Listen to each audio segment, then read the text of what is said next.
Sactown Sports. Well, Drapes is happy because we got the WNBA on. Not only do we have the WNBA on, we have Caitlin Clark. Yes. Fever. Yeah. I got a fever. Taking on the LA Sparks. Yeah, Sparks not a good team either. You know, that's a close game. Disappointing this year. Yeah. My girl Cameron Brink got hurt, so she's That's right. got It's been tough ACL. So yeah. Man, this will be an interesting. Fever can't lose this game. Look at it with Jay talking. Jay's laughing.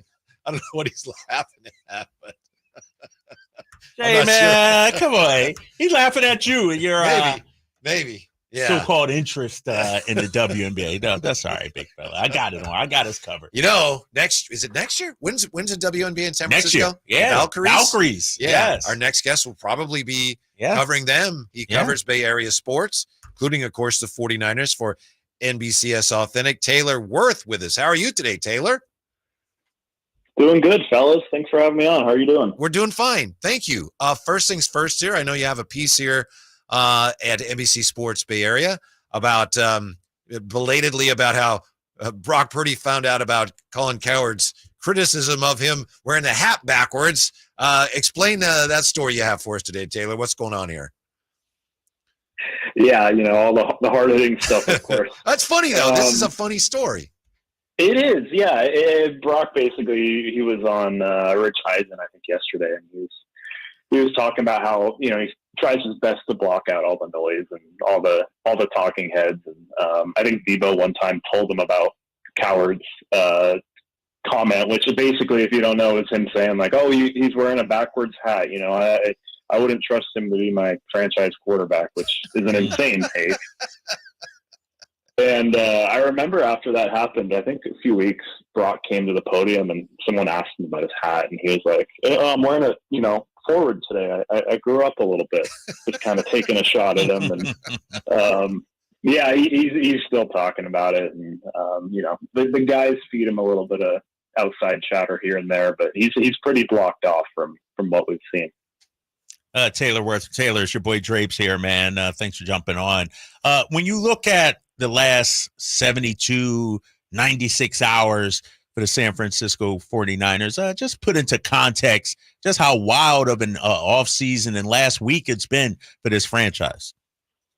Yeah, I mean, the vibes, you know, this summer could not have been worse, you know, with the contract stuff with Trent and Ayuk, and then obviously a whole different situation with Ricky Pearsall.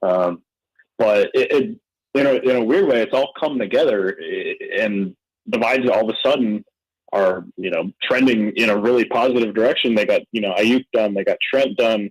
The Pearsall situation obviously is, you know, horrific and scary, but, you know, seeing how he's rebounded and him being at the facility and John Lynch yesterday saying that he expects him to, you know, contribute on the field this season.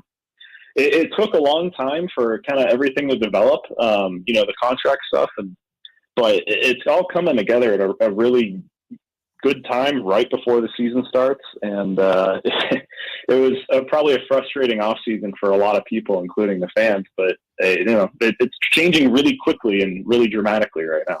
Taylor Wirth with us on Sactown Sports. Taylor, in your opinion, the last dance narrative, like, whoa, they better do it this year. Is it overblown, or you think it's on the money? You know, I think that depends on what you think of Brock Purdy. If you think Brock Purdy's the guy, he's going to be around, you know, if they sign him to an extension for probably at least the next, probably close to the next decade or so. So if you think he's the guy, then every single season, you know, they'll be in contention and they'll be a good team every single year, and they're not going to rebuild. But, you know, even if you don't think he's the guy, there's still so much talent on this roster that it's hard to envision them, you know, changing the roster dramatically after this year and being like, oh, well, you know, we couldn't get it done this year. We haven't gotten it done lately. It's time to tear it all down. They're not going to do that. They have too much pride in this organization and what they've built. And so even if, you know, they don't get it done this year, they're stubborn like that. They're going to go back next year. They're going to make the adjustments they deem necessary, and they're going to, you know, have another shot at it. But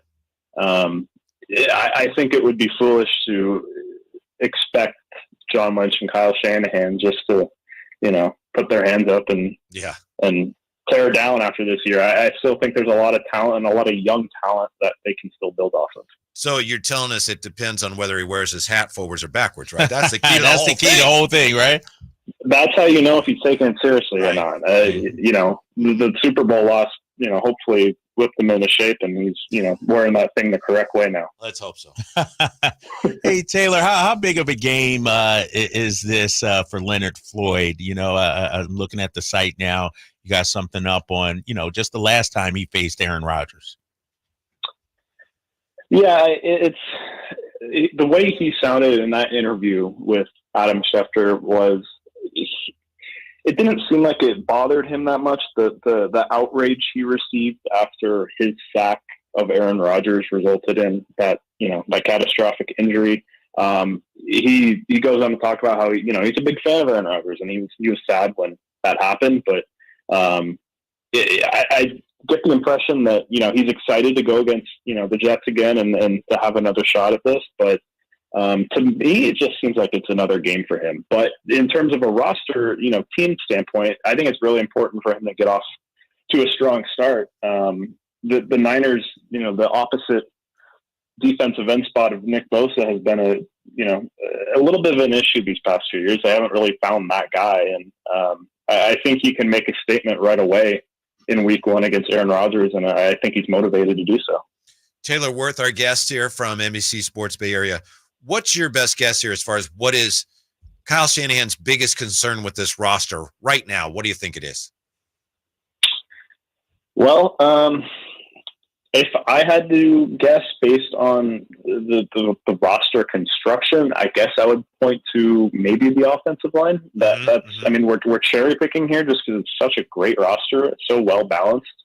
But, you know, they're probably going to be starting a rookie right guard in Dominic Puny. And the O-line last year was outside of Trent Williams, you know, average, maybe slightly above average, but you know, it's not one of the best in the league. And depending on what happens with Trent Williams, he's a guy that I think can jump in, you know, 4 or 5 days before the season and you know, barely miss a beat. But, you know, if something does happen to Trent Williams, I think that you disrupt so much of what they do on offense. So I think we've seen the stats, their win-loss record with and without Trent Williams, Purdy's efficiency with and without Trent Williams. So I guess if anything, he's just holding his breath, kind of hoping, you know, they can keep certain guys healthy, because there's certain guys like Trent and Brock Purdy and Nick Bosa and Fred Warner that if they're gone, they, you know, it has a ripple effect on the rest of the team. So I think he's got to be pretty pleased with the overall roster. But, you know, I think every coach is just kind of hoping the main pieces stay together and they can ride it out for a season. Hey, Taylor Wirth joining us from NBC Sports Bay Area. Check him out online. Taylor, who's the Niners' biggest competition in the NFC, you think? Well, everyone's kind of pointing to the Lions now as that other team. Hey, Taylor. No, I should let you know that the gentleman who asked you that question is from Philadelphia. I'm not, and he's hoping that you're gonna. I'm not trying to lead the witness. You know what I'm letting him answer it. Yes, I got you. It's funny you say that. Yeah, Eagles. Definitely no. Yeah, honestly, obviously the Eagles are one of those teams, and they very well could. And yeah, it's either the Lions or the Eagles. People have been talking a lot about the Rams, especially in the NFC West. I'm not buying that hype quite yet. I think they're a good team, but to me, it's a very top-heavy three of the 49ers, the Lions, and the Eagles. I might put the Eagles, you know, as the biggest threat right now. I still think the Rams the Lions, as you know, great as their season was last year, the Eagles are probably a little bit more top heavy on talent, and adding Saquon Barkley, I think, is a huge move. We'll see how, you know, the Jason Kelsey retirement impacts that offense and that cohesion. But, you know, as disappointing as the Eagles were in the second half of the season, I might lean towards the Eagles. Obviously Dallas is there, but they always kind of just seem to falter in these big games. And, yes. So they got to prove it still. But the Eagles have a recent history of going deep into the playoffs. And so I think right now I'd choose the Eagles. Not the pander pick, but that's a great pick, though. That's a great pick. Taylor, we appreciate it very much. I know you're busy. Thanks for making some time for us this afternoon, and we hope to talk to you again very soon. Always a pleasure, guys. Thank you. All right, Taylor Wirth, NBC Sports, Bay Area, some excellent 49er coverage. By the way, he mentioned the offensive line as a concern, and I think he's right. And you drill down a little further on that. I know we talked about this yesterday, about Matt Barrows today writing this about the Niners, a potentially big issue. The 49ers' biggest potential concern might be the center position. John Feliciano injured reserve. The only player with real experience there is starter Jake Brendel, coming off a down year, managing knee tendinitis. So the 49ers have been working diligently to familiarize third-year man Nick Zakelj. We talked about him yesterday. So they got some concerns at center. And if you remember, a couple of years ago in 2020, they had some problems at center, and it kind of derailed their whole season. Yeah, how about this? And I'm on Pro Football Focus right now. Guess where they have the Niners offensive line ranked? Out of 32 teams? Out of 32 teams. 21. 24.